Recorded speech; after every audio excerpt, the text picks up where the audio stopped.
Archaeologist Sigald had found something that was unremarkable to the casual eye, as it was a monumental to the future of our people. When she had studied the stone further, she discovered it once had been an ornately carved artifact that was nearly destroyed by intense heat. Whatever message it originally was intended to convey had long since been erased. Some distant ancestor had cast it through the time as a message for generations to come.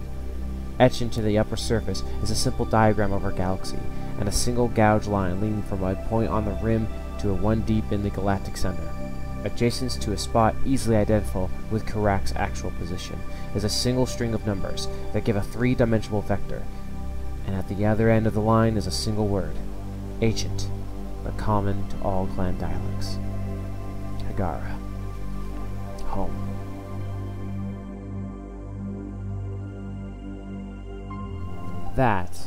What that was a piece of writing that was inside the Homeworld manual book that was given to people who picked up the game back when it was first released back in 1999. It still gives me a bit of chills on this whole story. This manual has about 40 pages of backstory and information to the whole world that is Homeworld before you even start the very first mission of the game.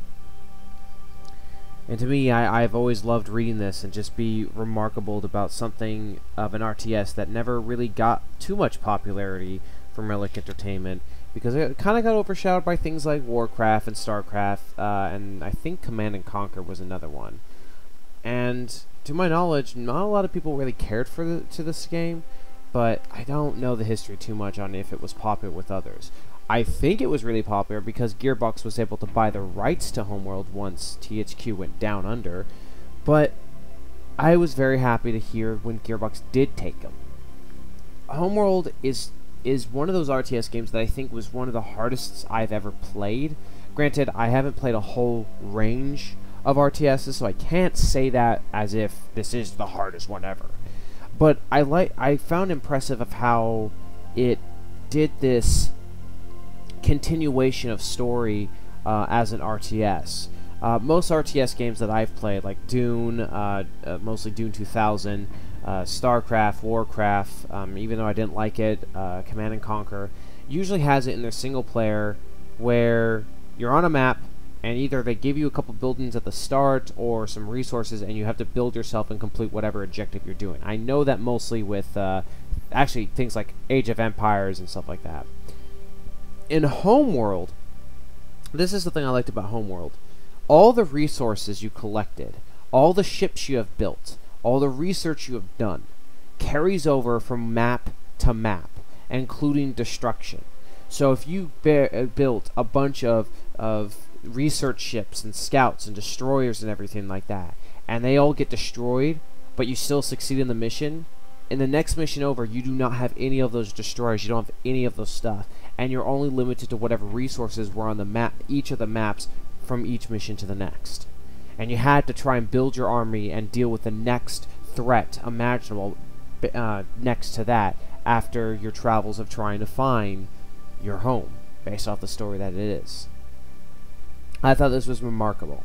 I understand that most people may think it's kind of boring, I guess it was. I mean, Starcraft took off more better with most people than most RTS games last time I checked. I mean, to my knowledge, Starcraft is the only RTS that I know of that's really big in terms of esports range. There probably is some in Command & Conquer, maybe Company of Heroes, but I only know of Starcraft being part of it, and can't say this as if it will, but I hope that there's a way that they could do it to make Homeworld a little bit more pliable, I guess.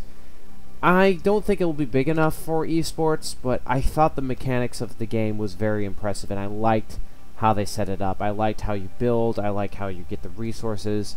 It almost felt like I was playing Civilization, but it's an RTS, without it being the 4X games.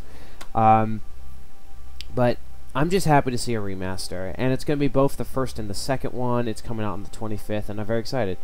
And if you guys care about it, that's awesome. The last thing I want to say about this, though, was that originally what I wanted to do was I wanted to try some sort of like, how do you explain this?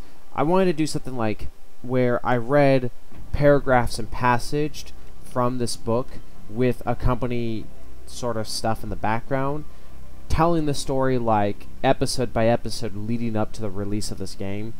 But the problem was is I just didn't have the resources. I didn't know anyone that can do well with either hand-drawn or animation to convey it. And I don't have a good enough voice acting skill, or as of right now with this, a good microphone to even convey that message per se. But if you're able to find this, probably online, I don't know if someone has written all of this and posted online, but if you can find this and read this, I definitely recommend doing so before playing Homeworld, and I hope you enjoy the game when it does come out on the 25th. You guys have a great day, and take care. I know this was very, very short. See you later.